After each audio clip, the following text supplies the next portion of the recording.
So here we have the ever popular Wagner Spraytech heat gun.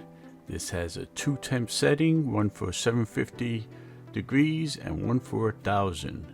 It's great for softening paint, caulking, adhesive putty removal, shrink wrap, all sorts of hobbies, heating up rusted pipes, you name it, it can do it.